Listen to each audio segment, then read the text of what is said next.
tema de hoje, expressões da caridade, nos remete a esse assunto tão familiar do espírita, né? Que é a caridade. Tanto assim que Allan Kardec usou como lema a doutrina: fora da caridade não há salvação. Acontece que a palavra caridade, tanto quanto a palavra salvação, tem sentido próprio no Espiritismo. Não é um sentido geral, né? Como as religiões podem perceber. Então, sempre há alguma coisa nova que a gente, lendo, estudando, meditando, discutindo, refletindo, vai descobrir. Então, nós vamos colocar expressões da caridade, aquele que, na verdade, de uma maneira geral, nós já sabemos, mas vamos fazer uma análise interessante aí que realmente nos leva a compreender mais profundamente essa questão, porque a doutrina espírita abraçou essa causa. A doutrina espírita é uma doutrina que busca a sua base moral nos evangelhos, nos ensinamentos de Jesus. Não porque os ensinamentos de Jesus estão na Bíblia, mas é porque eles têm um sentido para a humanidade, têm um valor para a humanidade. Não importa nem mesmo a religião, nem mesmo se ele tem religião ou se ele acredita em Deus. A mensagem de Jesus, da fraternidade, da solidariedade, é uma mensagem universal. Ela fala para todo mundo. Então, se o indivíduo aprender só isso, ele aprendeu tudo, né? Então, é o que nós vamos examinar. Essa caridade e amor têm o mesmo significado?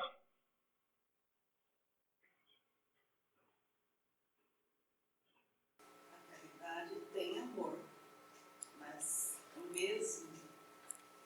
A caridade é amor também. Vamos começar por aí. É uma boa pergunta, porque tem Bíblia que fala: se eu falasse em engano sem amor, não sei o que lá. E na outra Bíblia fala: se eu falasse em engano sem a caridade, não sei o que lá. Exatamente. É o que nós vamos abordar, né?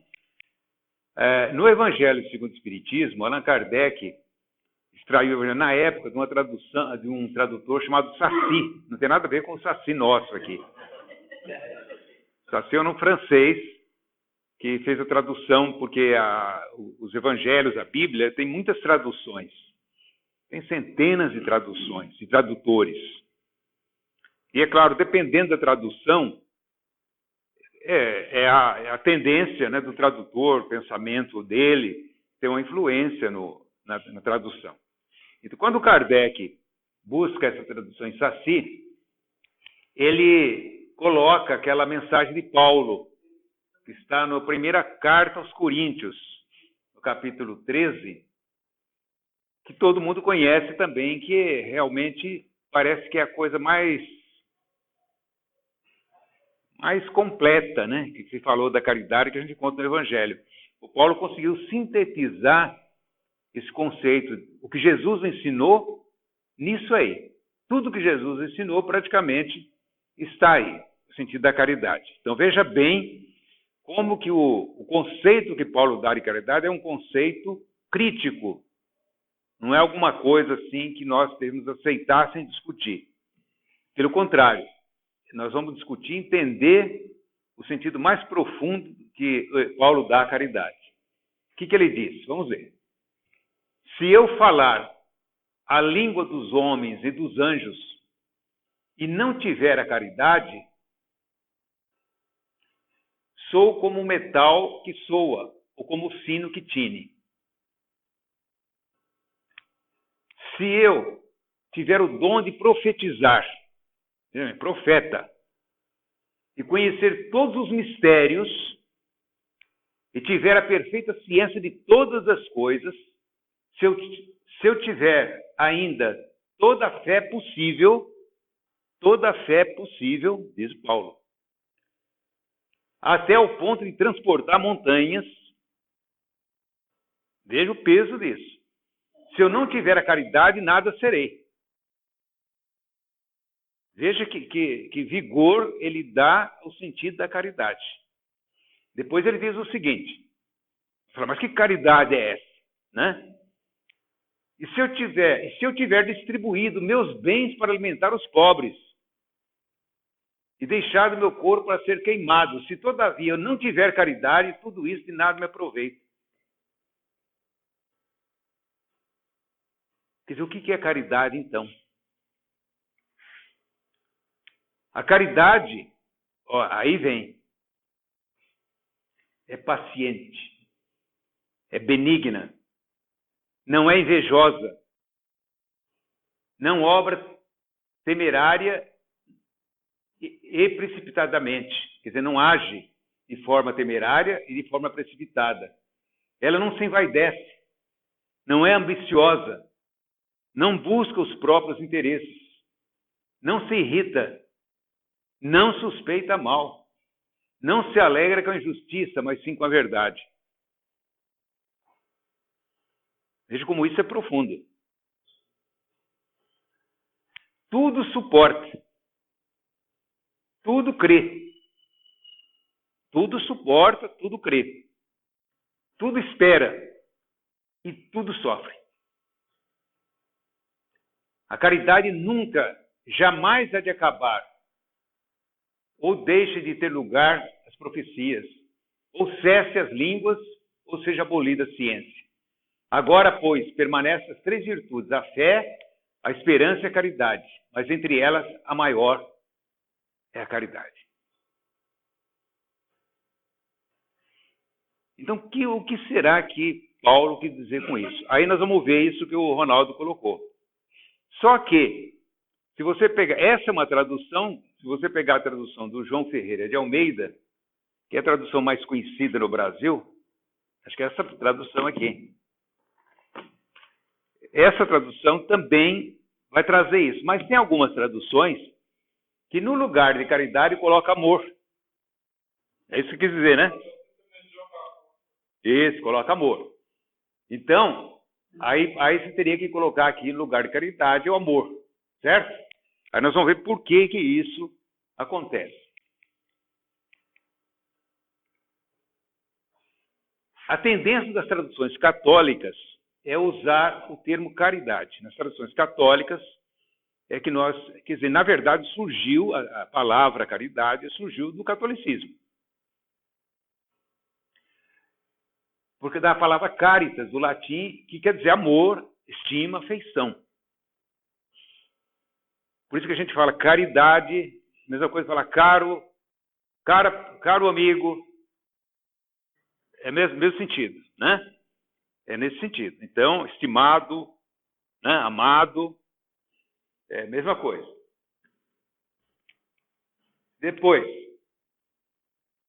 o amor como sentimento. Na verdade, há uma separação. Eles perceberam que há uma separação.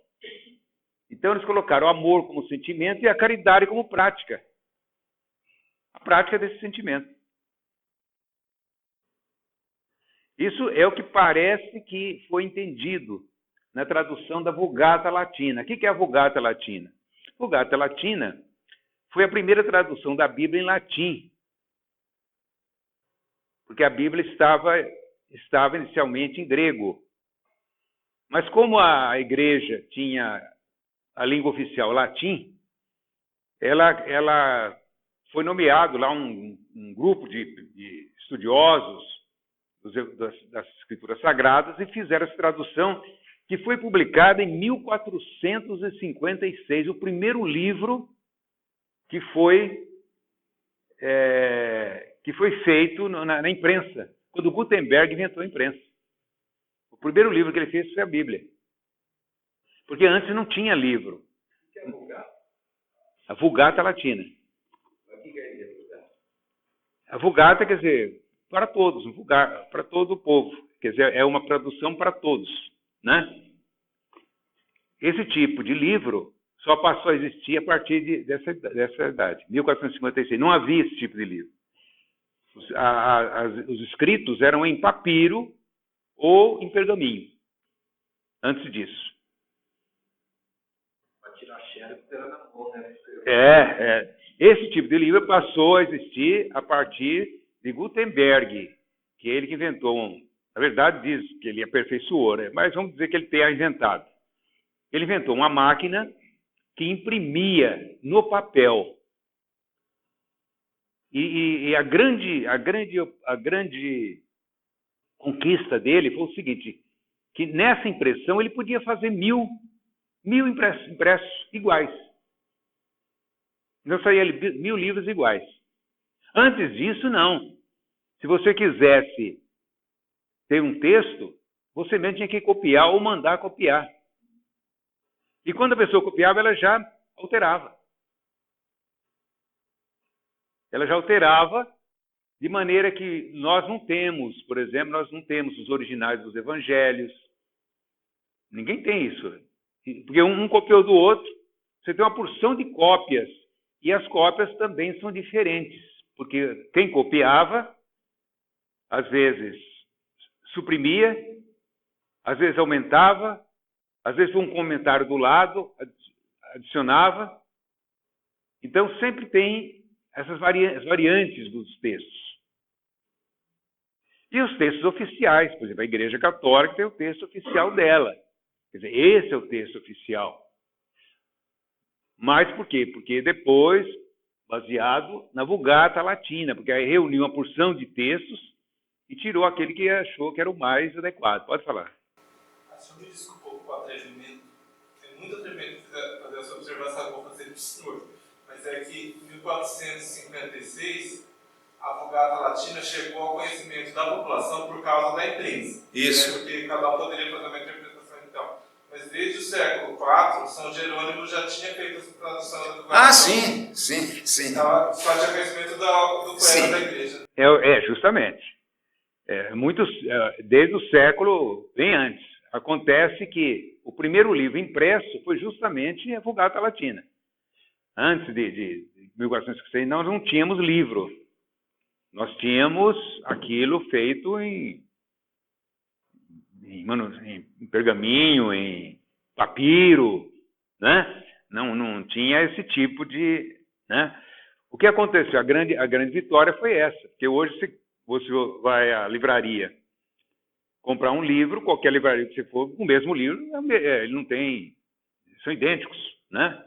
Porque a prensa tira cópias iguais. Até essa época, não tinha essa segurança, não havia essa segurança. Então, existem historiadores, existem muitos estudos a respeito dos textos bíblicos, por exemplo, não só da Bíblia, vamos pegar da Bíblia, que é o mais conhecido nosso aqui, mas dos livros antigos, vamos dizer assim, os livros gregos, a Odisseia, a Ilíada de Homero, os livros, os Vedas dos hindus, e várias obras antigas, da história antiga, elas eram escritas assim. E quem pretendesse uma cópia tinha que providenciar, né, alguém que fizesse a cópia. E também eram poucas as pessoas que escreviam. A grande maioria, a expressiva maioria, é analfabeta. Também não lia. Quanto mais escrever. Né? Então eram poucas pessoas. Então, essa Vulgata ela só foi convertida num livro desse tipo quase na metade do século XV. 50 anos antes do descobrimento do Brasil, 46, 44. Né? Muito bem. A tendência das traduções protestantes, que nós chamamos de evangélica, é usar a palavra amor. Nas traduções protestantes, nós não encontramos caridade. Aí que está a questão da filosofia, né? Tanto assim que vocês veem que, geralmente, a tendência, não quer dizer que se todas, hoje estão mudando um pouco, né? É justamente evitar essa questão de caridade. Então, eles usam a palavra amor, fé e amor, né? Porque a caridade não é como ação, né? Não é muito compreendida. Quer dizer, parece que Jesus não ensinou isso. Parece que Jesus não ensinou a fazer o bem. Não existe no amar o semelhante. Mas amar, sim, não no sentido de declarar amor, mas no sentido de fazer algum bem para alguém. Quer dizer, como nós podemos perceber que realmente existe amor? Quando na relação existe o bem entre essas pessoas. Então, eles se amam. Se não existiu bem, podem dizer que se amam, mas não existe amor. Quer dizer, por quê? Porque só na prática a gente só sabe definir o que seja amor na prática, quando ele se expressa. Por isso nós colocamos expressões da caridade, né? Muito bem. Vamos ver. Os vários significados da palavra amor em grego. Bom, em grego, faltou um ali. Em grego, nós temos 4 variantes que têm a mesma raiz de significado, né? Nós temos o eros, daí vem erotismo, erótico, né? O amor erótico ligado ao sexo, amor entre homem e mulher, por exemplo. O amor, então, em grego, tem essa palavra, eros. E Eros é um deus, inclusive. É um deus grego, deus do amor. Né? Depois tem a palavra filia, né? Filia. Amor entre pessoas que pode ser correspondido. Quer dizer, o amor que que um ama o outro ama um, tem esse nome. O storgê já é o amor familiar, é o amor natural de pai para filhos, filho para sobrinho e vice-versa. E por último, o amor ágape, que é o amor incondicional, que nada espera em troca. Esse seria o amor fraterno, amor que não exige nenhuma condição. Geralmente os autores, quando falam de amor, eles sempre colocam essa distinção entre os 4 tipos de amor. Do grego. Que tipo de amor Jesus ensinou aí?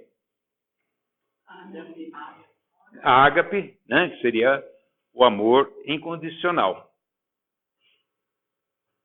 Muito bem, vamos lá. Nas obras de Allan Kardec, a palavra amor tem o mesmo sentido de caridade.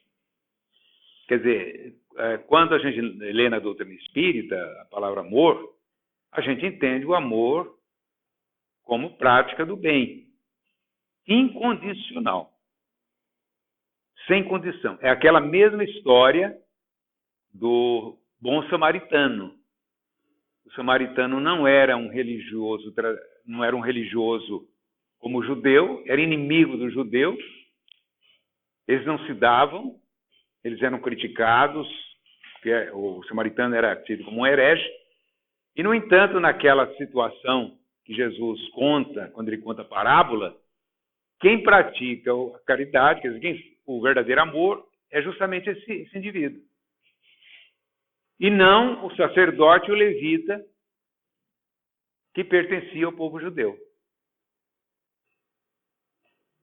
Veja que Jesus colocou isso de uma maneira muito assintosa, ele foi muito firme nisso.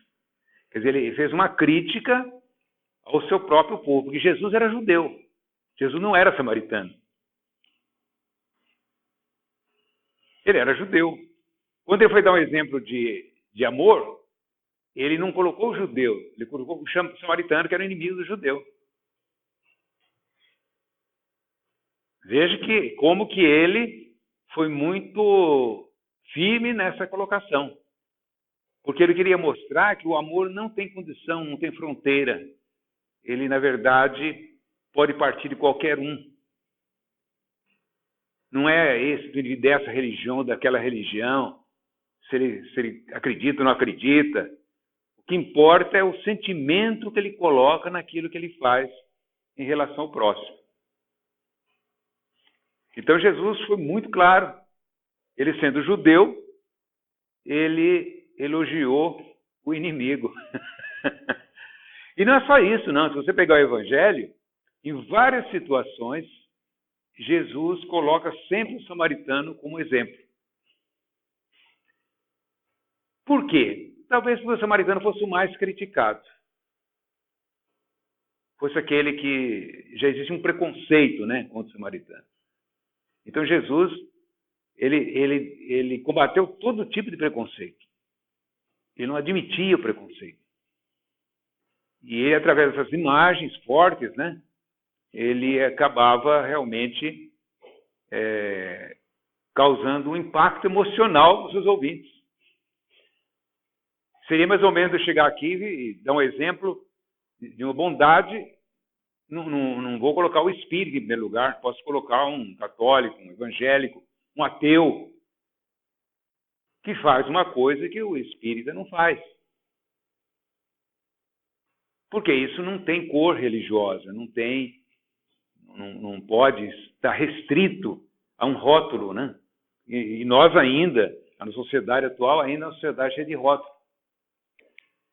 André Luiz define caridade como amor em ação. Ele sempre fala em amor em ação. É mais ou menos isso. Por quê? Porque o amor seria o sentimento. Não dá para você mostrar o amor. Mas a caridade dá para você mostrar. Certo? O amor é invisível. Mas a caridade é aquela que se apresenta, que se expressa. Como? Através da ação, através do gesto, através do respeito, através da dedicação, e tudo aquilo que nós podemos fazer um pelos outros. Então é a expressão do amor. Essa expressão do amor que aparece é o que nós chamamos de caridade. No Livro dos Espíritos, questão 886, o Kardec faz essa pergunta, né, aos espíritos, qual é o sentido da palavra caridade. O Bardella já falou aqui, que Jesus dava a caridade, ou o amor ágape, né, ou a esse amor. Qual era o sentido? E os espíritos dão essas três condições do que seja a caridade. Na verdade, essas três condições são degraus. Aqui está de cima para baixo, mas devia ser de baixo para cima, né? O primeiro degrau, que é a mais fácil, é a forma mais fácil de manifestar o bem em relação ao outro, é a benevolência. É o que nós chamamos de benevolência. A benevolência é fazer o bem. É você demonstrar a sua bondade. Isso é benevolência. E a indulgência para com os erros alheios. A compreensão de que ninguém é perfeito, todo mundo tem um limite e todo mundo tem defeito, inclusive nós, né? E o perdão das ofensas nem se fala. Esse é o ponto mais alto da caridade. A maioria das pessoas confunde caridade com esmola.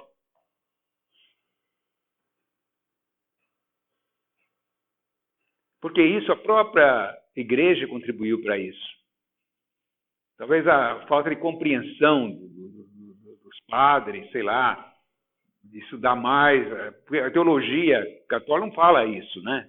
Você pega lá o São Tomás de Aquino, Santo Agostinho, que são os grandes teólogos, eles não falam isso, mas a maioria entendia que realmente a caridade quase que se restringia a esmola, né? Se a pessoa pedindo esmola, você dava a esmola, bom, você fez uma caridade. Ou se fosse uma coisa assim, simples, né? Será que era isso, Zé? Ou era para ter aquela coisa de um passo por vez? Porque se você já gostar que primeiro você dá uma esmola, já é um passo. Ah, não tem dúvida. Dar esmola já é um passo. Já é um passo. Né? Não é. Exatamente porque as condições materiais da Idade Média nem dava espaço para outro tipo de demonstração de amor, além desse da generosidade. No tempo de Jesus, pior ainda, né? Então. Mas nós vamos ver isso aí, quer ver? A esmola é um substantivo feminino, procuramos lá. É uma dádiva caridosa feita aos pobres, o óbolo. Não é o bolo, não é? Bolo. O óbolo ou esmola geralmente é uma doação pequena, mas significativa, né? Dependendo da forma que se dá. E é um ato de auxiliar, de ajuda, de socorro, caridade. Por exemplo, o que o samaritano fez socorrendo o homem lá na estrada foi um ato de benevolência. Aquele é benevolência.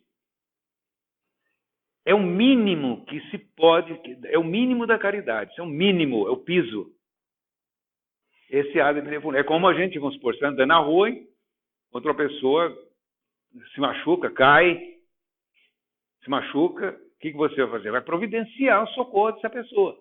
Esse é o mínimo que você pode fazer. Hoje a lei exige isso. Antes não tinha na lei, hoje não. Se você deixar de socorrer alguém e isso ficar comprovado, você incorre num crime de omissão de socorro. A lei exige isso. Então, é o mínimo que se pode fazer. Diante da lei é um dever, diante da lei humana é um dever. E diante da lei divina, é claro. Né? Só que não é tão simples assim, nós vamos ver. Na concepção espírita, tais atos podem ser caridade. Podem ser.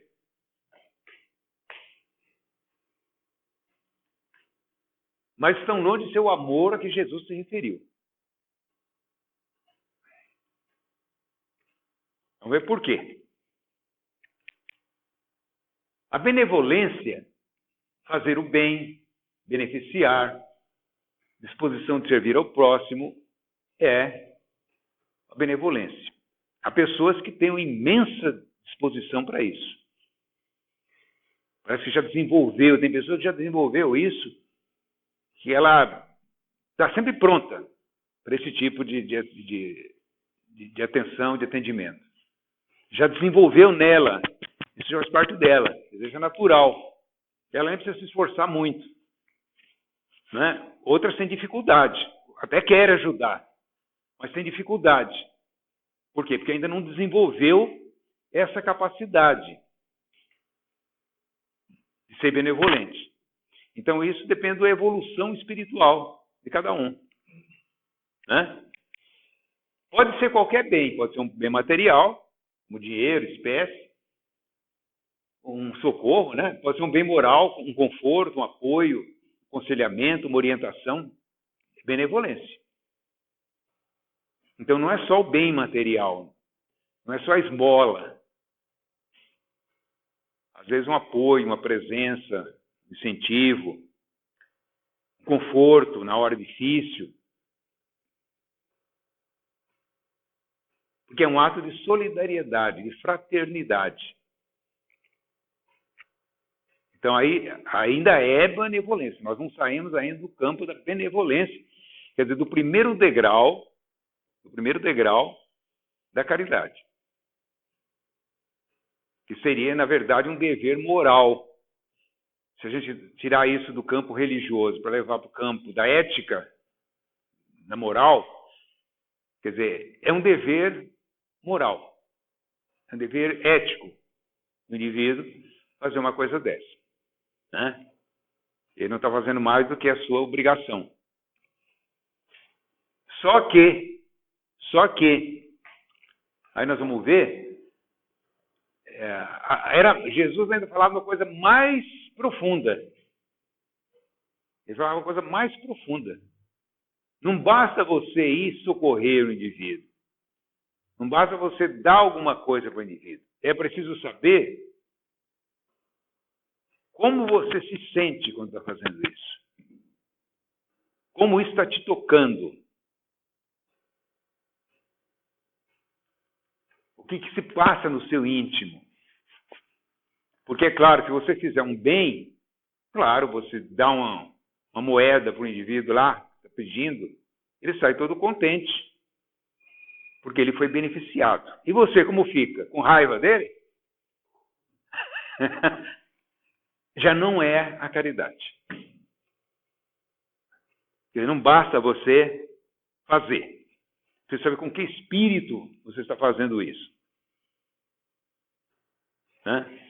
Bom, então é mais do que a lei, é mais do que a lei humana, porque a lei humana ela exige que você socorra o indivíduo ferido, como no caso da parábola do samaritano. Se isso acontece hoje, você é obrigado por lei a socorrer o indivíduo. No caso, se fosse hoje, o sacerdote e o levita seriam processados por omissão de socorro. Porque a lei de todo o país exige isso hoje. É uma obrigação social. Só que ela não pode exigir o sentimento, porque a lei não tem alcance no nosso sentimento. Se o indivíduo fizer aquele contrariado, com raiva, isso a lei não leva em consideração, leva o que ele fez. O que importa é o que ele fez, porque a lei só vê o produto da ação, o resultado da ação, mas não a motivação que levou o indivíduo a realizá-la. Né? Bom, fazer o bem não é fazer o bem em lugar do outro, tem mais essa. Mas é ajudar o outro a fazer. Quer dizer, quando você faz o bem, não é você vai substituir a pessoa beneficiada e fazer o que ela tem que fazer. Né? Quer dizer, você vai ajudá-la a alcançar o seu objetivo. Fazer o bem é só ajudar, é auxiliar. Por exemplo, na parábola do samaritano, é muito interessante a gente notar, todo mundo lembra aqui da parábola, né? Lembra? O homem foi encontrado ferido, o homem estava ferido na estrada, passou um sacerdote, viu o homem e foi embora. Passou o levita também e passou longe. Mas veio o samaritano e se compadeceu do homem e o atendeu. Né? Então, o que ocorre? Só que aí o que fez o samaritano? Ele socorreu o homem, procurou fazer o que ele podia fazer naquele momento, viu que não dava para dar um atendimento completo, porque o ferimento era mais ou menos grave, pôs o homem no cavalo e levou o homem lá para uma hospedaria. E lá, como o atendimento não ia ser feito naquele momento, esse homem tinha que ficar lá porque ele estava bem ferido, devia estar bem ferido. Isso na história, isso é uma história que Jesus contou. Isso não foi uma realidade. Jesus contou essa história, ele criou essa história. Né? O homem estava muito ferido, então ele teve que ficar ali na hospedaria, talvez 1 dia, 2 dias, teria que ficar ali para ser atendido. Aí o homem falou, olha, cuide dele, faça o que tem que fazer, e depois o que faltar na volta que ele passaria por ali, eu pago as despesas. Né? Mas o samaritano não ficou lá, porque ele tinha a obrigação dele. Ele estava trabalhando. Ele só foi ajudar. Então, o atendimento que ele deu ao homem não desviou ele da rota dele, do trabalho dele, dos compromissos que ele tinha. Ele continuou, mas não ficou lá. Pagou, né? Na volta, teria que pagar o valor das despesas, mas ele auxiliou o socorro do homem. É mais ou menos isso. E o que pensar da esmola? Da esmola, voltando à esmola. Porque nós estamos falando da benevolência, né? Nós colocamos isso por quê? Porque isso está no livro dos Espíritos. Kardec pergunta isso.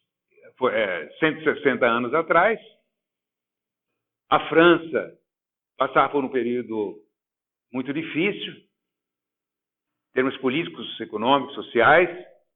Havia muita pobreza, muita miséria na França. Muito morador de rua, muitos mendigos das ruas, muitos pedintes, famílias necessitadas, gente passando fome. gente doente. A situação da França era bem pior que a nossa aqui, né? Naquela época. E aí, Kardec, naturalmente, colocou essa questão porque a esmola era uma realidade daquele momento. Aliás, em todas as épocas da humanidade sempre houve esmola. Porque sempre houve gente marginalizada da sociedade, em todas as épocas, em todas as civilizações. Não é uma realidade atual.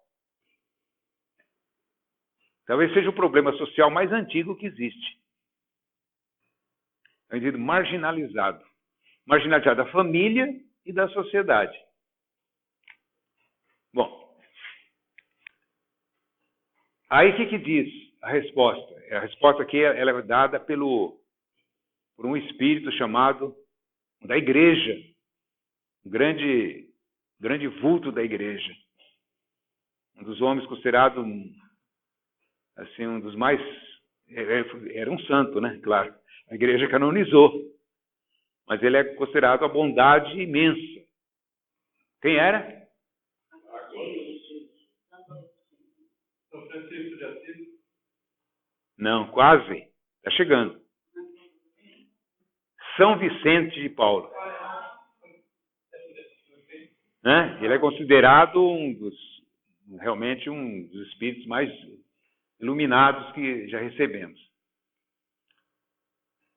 O homem reduzido a pedir esmolas degrada-se moral e fisicamente. Olha o que ele diz.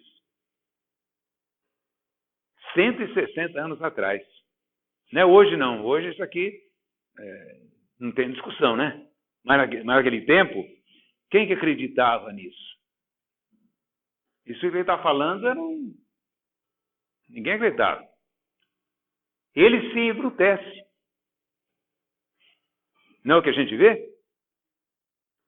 Numa sociedade baseada na lei de Deus e na justiça, a vida do fraco deve ser provida, sem humilhação para ele. Essa parte sem humilhação para ele é a mais importante. Né? Deve-se assegurar a existência daqueles que não podem trabalhar, sem deixá-los à mercê do acaso e da boa vontade. Quer dizer, isso seria, né, o ideal. Mas ele continua. É necessário distinguir a esmola, propriamente dita, da beneficência.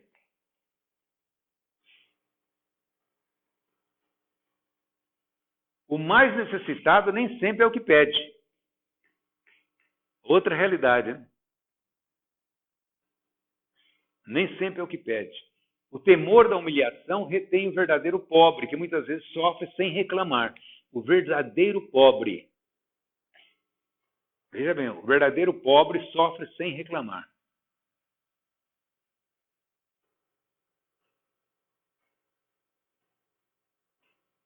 Para não passar humilhação, ele não se expõe.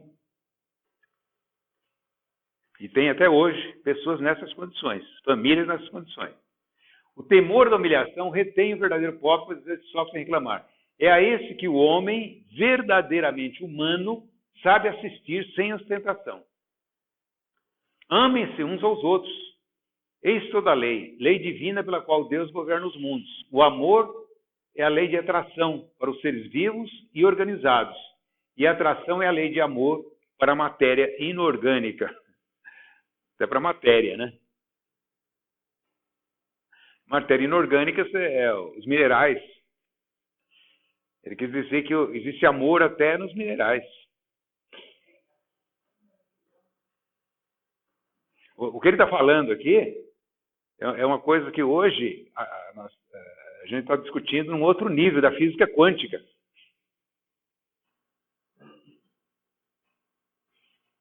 Nós estávamos falando aqui do Amit Goswami, no livro Universo Autoconsciente, ele coloca a consciência do universo. Até os minerais são conscientes, só que não é essa consciência nossa aqui, né? Porque tudo está funcionando, tudo funciona dentro de uma ordem precisa na natureza. É uma precisão, assim, uma coisa realmente extraordinária, né?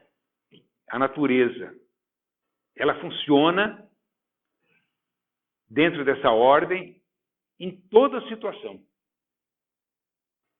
Em todos os fenômenos que ocorrem, desde aqueles que ocorrem conosco, no nosso corpo, por exemplo, até os que ocorrem em âmbito do cosmos, do universo. Até está funcionando. Então existe, e isso vem aquilo que a doutrina fala. O que é Deus? Inteligência perfeita, causa primária de todas as coisas. Que Deus está em tudo. Ou melhor, tudo está em Deus, né? Tudo isso, segundo André Luiz coloca muito bem na Evolução em Dois Mundos, o universo é a projeção do pensamento de Deus. E nós estamos no meio, né? Continua aqui, ó.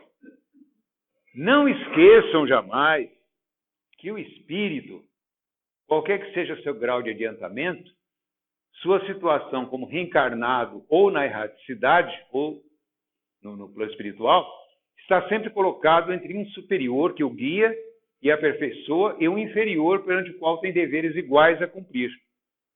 Quer dizer, todos nós tem os que estão acima e os que estão abaixo. Claro, em qualquer situação da vida, né? Sejam, portanto, caridosos, tanto para os que de cima como para os de baixo. Não somente dessa caridade que os leva a tirar de seus bolsos o óbolo que dão friamente àquele que ousa pedir-lhes, que ousa pedir, né? Tem coragem de pedir. Mas dirijam-se ao encontro das misérias ocultas. Sejam indulgentes para com os erros de seus semelhantes.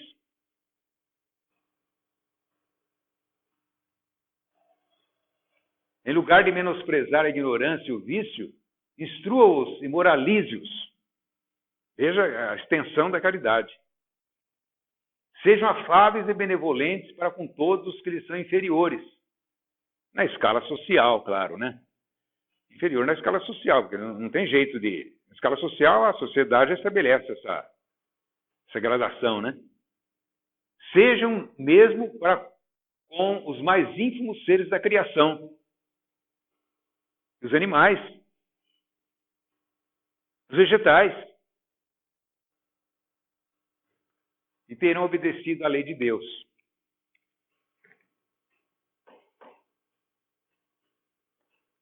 Aí a gente vê que os espíritos nobres, né, eles têm essa percepção. Não é só da igreja. O Albert von Schweitzer, que era protestante, né, que fez um trabalho ali no seio da África, no Gabão, na Segunda Guerra Mundial,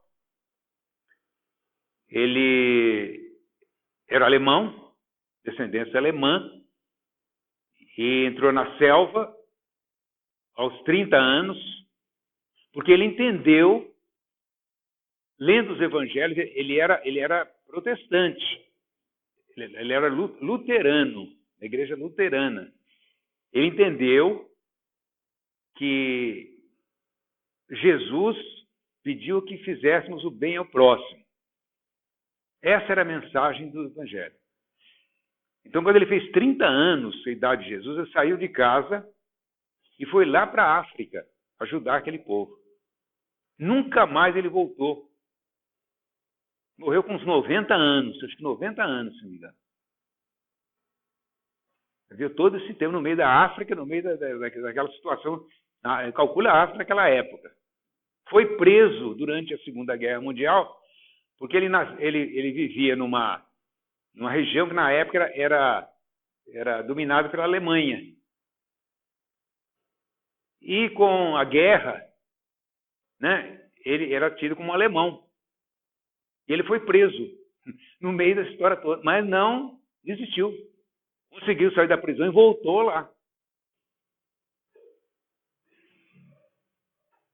E a percepção de mundo dele... e outra coisa, ele criou uma doutrina chamada doutrina reverência pela vida. Porque ele via a mata, a natureza na África, e ele entendia que tudo aquilo é manifestação de Deus. E nós temos que respeitar a natureza. Antes de existir esse movimento de ecologia, muito antes, ele já fazia esse trabalho, mas pouca gente ouvia. Aliás, pouca gente sabe quem foi esse Albert Schweitzer, né? Infelizmente. Isso. Conta que estavam construindo um hospital e tinha que passar em cima de um formigueiro. Ele mudou a construção para não destruir o formigueiro. Porque ele respeitava as formigas. Só um espírito elevado para um negócio desse, porque nós não vamos esperar um negócio desse, né? Mas, na verdade... Não. Aí a gente vai ver, Francisco de Assis era assim. Esse Vicente de Paulo era assim. O Chico Xavier era assim. Teresa de Calcutá. Que são espíritos elevados, não são do nosso nível, mais elevados. Eles já desenvolveram um sentimento, uma sensibilidade pela vida, que eles enxergam amor em tudo. Não foi o Chico que mandou a formiguinha sair da horta? Senão o Paulo ia matar. A gente acha uma ingênua. É uma ingenuidade. Para nós é ingenuidade. Porque a gente não sabe realmente o que eles sentem. Eles projetam do sentimento dele algo que nós ainda não temos. Quer dizer, nós não nos alimentamos desse prato ainda. Mas eles já desenvolveram isso. Então são espíritos que não estão no nível da humanidade. Fala. Mas aí uma pergunta assim, parece uma coisa.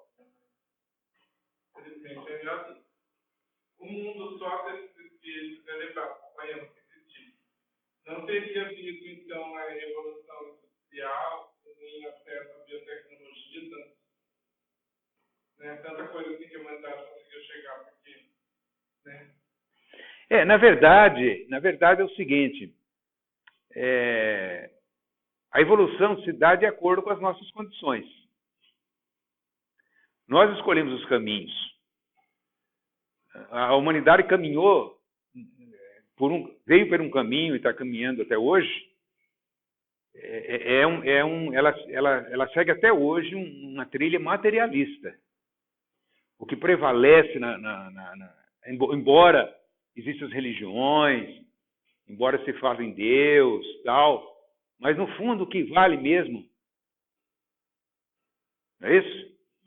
Mas isso é necessário, porque nós não conhecemos outro caminho, não tivemos outra alternativa. Então precisa haver esses espíritos, de vez em quando, que vem na humanidade, como vem lá o Dalai Lama, o bispo Desmond Tutu, lá da África do Sul, que são espíritos que já têm outra visão de vida e vai nos falar coisas que às vezes a gente dá risada. Acha que Mas eles sabem o que eles estão falando. É nós que não sabemos o que estamos ouvindo. Né? Agora, esse desenvolvimento tecnológico que houve foi necessário porque nós não temos outra alternativa. A gente vai trabalhar com o que tem. Poderia ter vindo por outro caminho? Poderia ter vindo por outro caminho, mas não viemos. Porque existem infinitos caminhos. Né? Se a humanidade tivesse despertado a sua atenção há 1000 anos atrás, por exemplo, ela teria feito outro caminho. Mas ela não aconteceu isso. Ela continuou naquele. Né? E até hoje nós estamos tentando... Bom, dar não é somente entregar. É, sobretudo, identificar a dor de quem recebe. Quer dizer, é uma coisa mais complexa. É mais complexo. Porque dá, eu dou, qualquer um dá. A gente dá, às vezes, porque é para se livrar do pedinte. A gente não sabe o que está atrás daquela vida que existe, o caminho que foi feito, as dores, as dificuldades, o sofrimento, sei lá, uma porção de coisas que nós não nos interessa saber. Então, mas Jesus foi mais fundo, né? É mais que isso, é sensibilizar-se para modificar-se. Como se a dor do outro fosse o fogo necessário para amolecer o coração de quem dá e amoldá-lo a um novo sentimento. Seria compaixão. E além das aparências. Isso. É que o Dalai Lama fala muito na compaixão. Porque, na verdade, a compaixão quer dizer você sofrer com paixão. Sofrer ao lado. Mas não é sofrer no sentido de você sofrer o que está sofrendo, mas você sentir o sofrimento e poder dar algo a mais. Porque, muitas vezes, na maioria das vezes, vamos dizer que uma pessoa que pede esmola, que já se habituou a pedir esmola, já é um vício, ele já não sabe viver de outro jeito. É só esmola mesmo.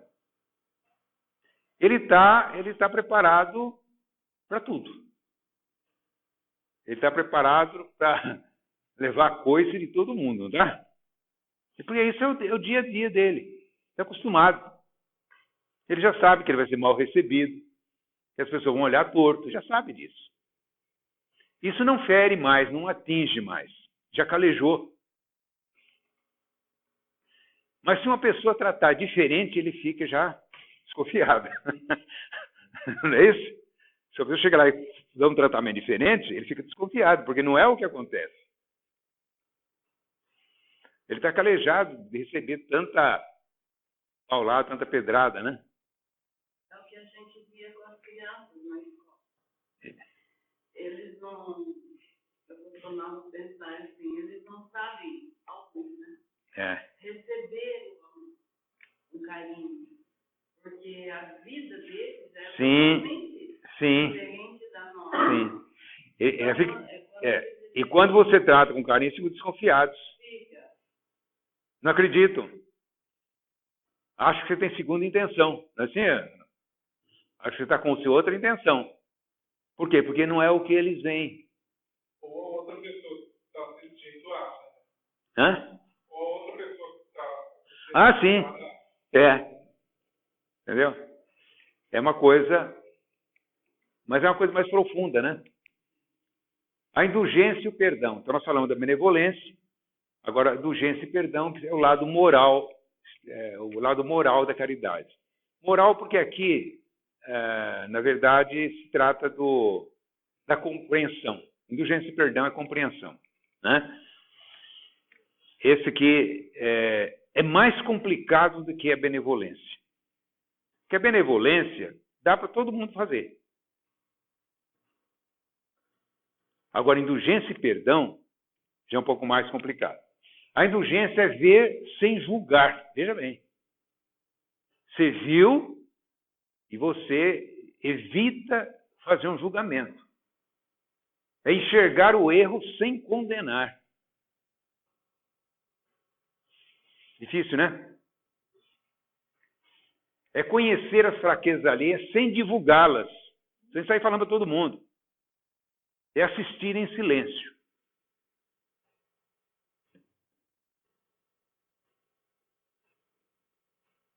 Foi aí que Jesus falou, não julgueis para que não sejais julgados. Foi aí, isso que ele considerou. Porque, na verdade, o julgamento é algo nosso. Quer dizer, todos nós julgamos. Não tem como não julgar. Se a gente não julgar, porque ou perdeu o juízo, né? Porque, na verdade, não tem como não julgar. Você sabe o que está certo e o que é errado. Se ele fez uma coisa errada, você sabe que está errado. É claro que o julgamento pode estar errado também. Mas vamos supor que o julgamento seja certo. Que a pessoa cometeu um erro grave e você viu cometer o erro. Nós estamos falando da parte moral, não estamos falando de parte judicial, nada disso. Parte moral. Moral. É um amigo seu. Vamos supor que seja um amigo. Se for um amigo, é mais fácil você encontrar a compreensão. Você procurar compreender. Se for um inimigo, então é um prato cheio, né? Se for um estranho, não é amigo nem inimigo, a gente julga. A questão que Jesus fala do julgamento é a gente pensar mal. Porque nós não sabemos realmente por que as pessoas estão agindo assim. A gente julga. A gente não sabe o motivo real que está dentro do indivíduo, que levou a essa situação. Isso é empatia também? E isso é uma empatia. Porque nós também erramos. E quando nós erramos, nós não queremos que as pessoas nos julguem. Nós queremos que as pessoas nos compreendam. Não é assim? Nós queremos. Porque nós precisamos da compreensão. Ora, se nós precisamos da compreensão, nós temos que considerar que os outros também precisam da nossa compreensão. Então, isso é indulgência. Indulgência é quase como perdão. Mas aqui é usado no sentido, sim, de indulgência, no sentido de você fazer um julgamento de algo que está fora do seu campo, dos seus interesses. Você não tem nenhum interesse no caso, mas o fulano errou. Então, nesse caso, ver sem julgar, não é que você não faça um julgamento. O julgamento não tem jeito. Esse julgamento seria no sentido de você sair comentando e você acabar comprometendo a pessoa que errou, porque você falou alguma coisa dela e não devia ter falado. Se você tivesse um mínimo de consideração, né? E isso acontece todo dia. Enxergar sem condenar. O contrário da indulgência é maledicência. Nós falamos todo mundo. Essa é a coisa mais fácil que existe, né? É o que não existe. A sociedade estimula.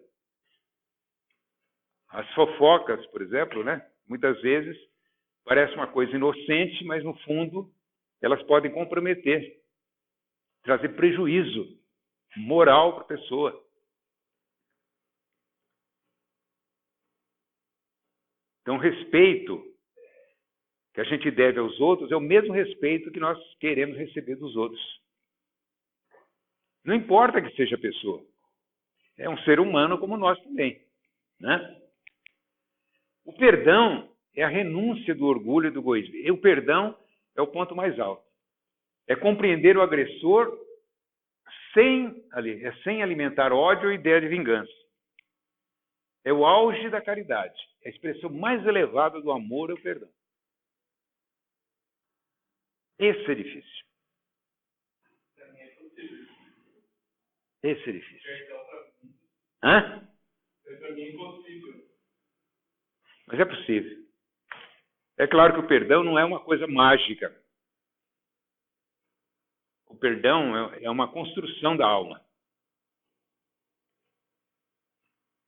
Nós não sabemos se nós formos ofendidos ou prejudicados por alguém,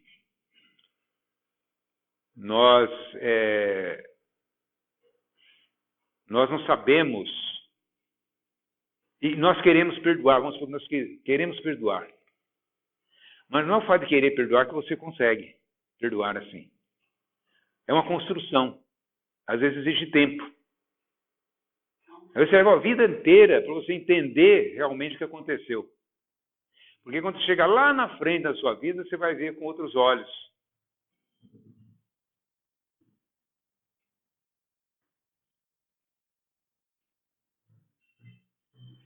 Então, na verdade, sabendo que todos nós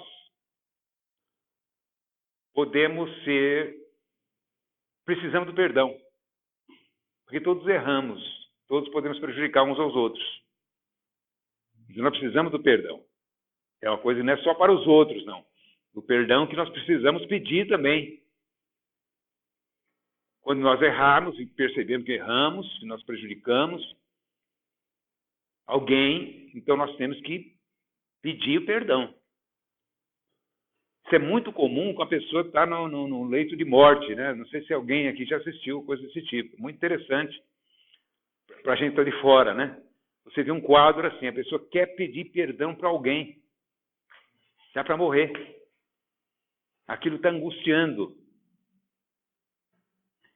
Porque ela, na verdade, essa pessoa, ela cometeu um erro, por uma questão de orgulho, ela não quis se rebaixar, mas ela sabia que estava errado. Foi guardando aquilo ao longo da vida. Quando chega no momento crucial de deixar a vida, aquilo começa a doer. Começa a martirizar a sua consciência. E ela precisa pedir perdão. Aí vai você buscar a pessoa para pedir perdão. Porque senão ele não vai morrer sossegado.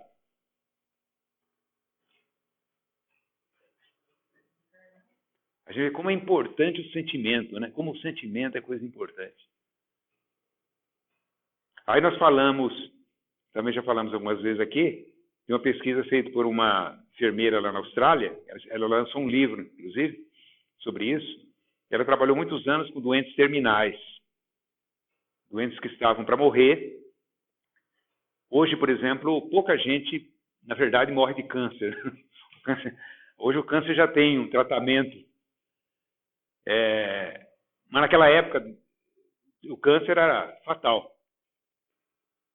O câncer era fatal. E ela assistiu muitas agonias das pessoas.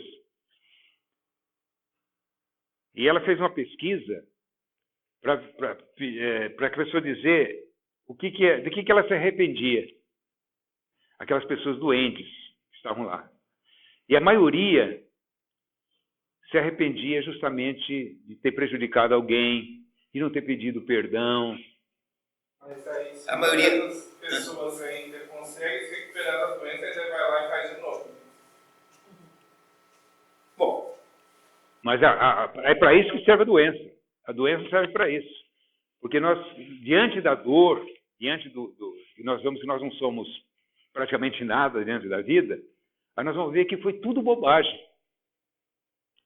Que é bobagem. É coisa que nós devíamos ter relevado. Para gente, mais para quem pede. Porque quem pede, quem perdoa,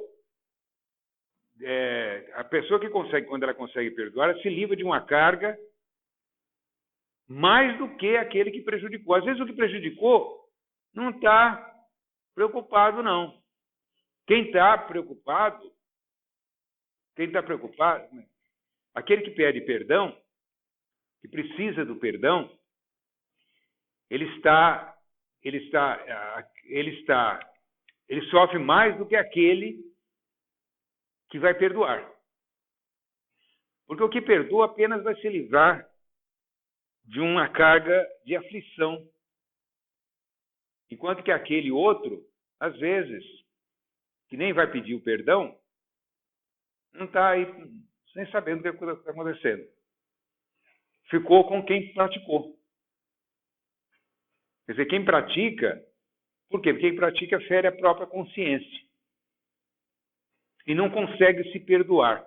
Aí vem a questão do auto-perdão. A pior coisa do mundo é a pessoa não se perdoar. É preferível o outro não perdoá-la do que ela não se perdoar. Aí vem o sentimento de culpa, arrasador, que às vezes causa doença, muitas doenças. Exatamente. Bom, acabou, né? Acabou. Bom, pessoal, mas isso aí é só para a gente discutir essa questão. E é muito importante, tem muito mais coisas, a gente for ver, tem muitos livros, muitas obras que abordam os problemas da caridade.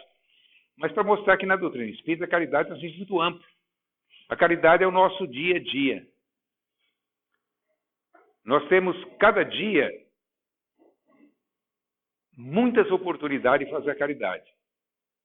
Às vezes fazer a caridade é ficar calado. Às vezes fazer a caridade é socorrer alguém. Às vezes fazer a caridade é justamente falar. Porque depende do momento, da situação, da circunstância. O que está atrás da caridade é o anseio de servir, de fazer o bem. É a boa intenção. A caridade não pode estar voltada para o nosso interesse exclusivo. Se estiver voltado para o nosso interesse exclusivo, não é a caridade. É aquilo que nós fazemos em favor do outro. E nesse momento nós fazemos do outro, nós podemos abrir mão até dos nossos interesses, dos nossos direitos. Como Jesus fez. Aí, nesse sentido, é a caridade. Mas a doutrina, ela trata bem, distingue bem, porque as leis, das 10 leis lá, tem lei de justiça, amor e caridade. Isso. Quer dizer, então não são necessariamente a mesma coisa. Isso. Porque senão, né? É. E que o Richard diz assim, você vê o centro espírita, sempre inspira paz, amor e caridade. Se for a mesma coisa, você não... Né? Então, lei de amor e caridade. É que são coisas muito próximas, né? Próxima, mas né? Próximo. Um detalhezinho, especificando bem, como disse, né? O amor é o sentimento, é a caridade. Talvez a sua concretização. Valeu.